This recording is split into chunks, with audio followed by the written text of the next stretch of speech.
Hello everyone, this is Omoding Ronald, a machine learning engineer with the Marconi Lab. The problem we're aiming to solve for this project was typically developing a machine learning aided platform for point of care pregnancy risk assessment using 2D ultrasound images. And this was meant to benefit the low resourced areas in Uganda or Africa at large.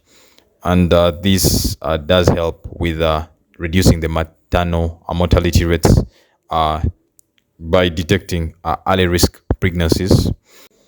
We used convolutional neural networks to develop our solutions, one being a uterine fibroids classification model and the other being uterine fibroids detection and segmentation model.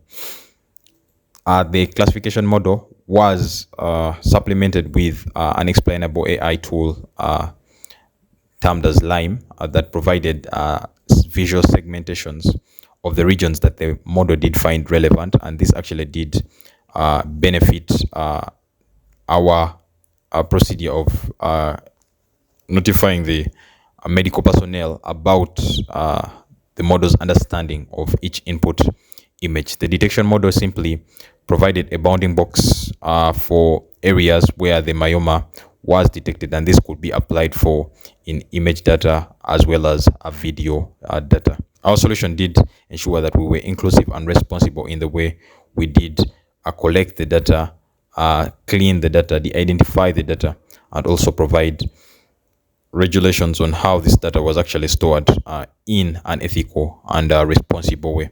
And this was very inclusive in terms of the regional outlook, where we actually got mothers from different regions in Uganda coming in for our validation phase as well as our data collection phase.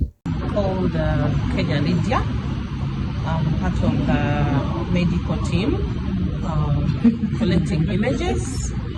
My view on the project, it's a good project. It's a good project, and it's going to help us identify risk mothers, and we are going to save life. I'm Ronald Aura, an imaging technologist working with Makerere in Mengo Hospital. I'm happy to be associated with this program, to be working with this great team.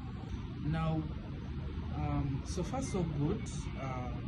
Whatever we've collected data over a period of time, and we have interfaced with this artificial intelligence software. What I've seen today has given me hope because the AI module was able to differentiate between normal and abnormal given the short time it has been exposed to these images.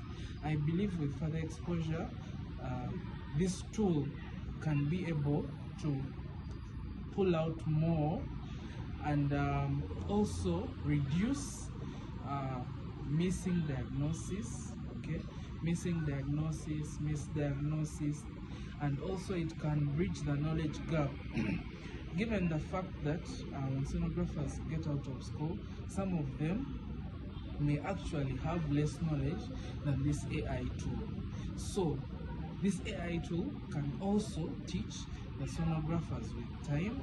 So it really gives me a lot of joy and a lot of happiness, and I see the future is bright for our mothers and for our health sector and for our country at large. For the abnormal images, of course, in the population,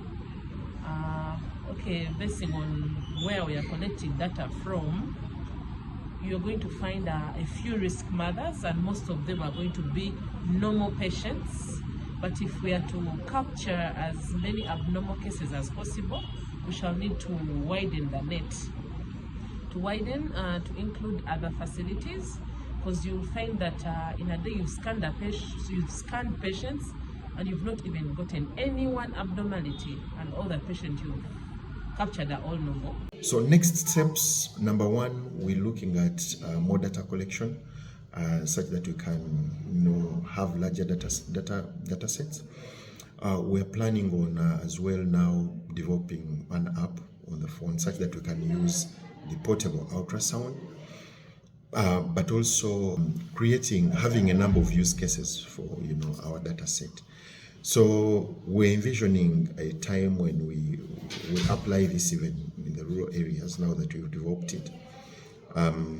Having more of these applications, training health workers even at the lower level to be in position to use this, and and scale up, generally scale up. Of course, with more funding, we will be in position to achieve this. Thank you.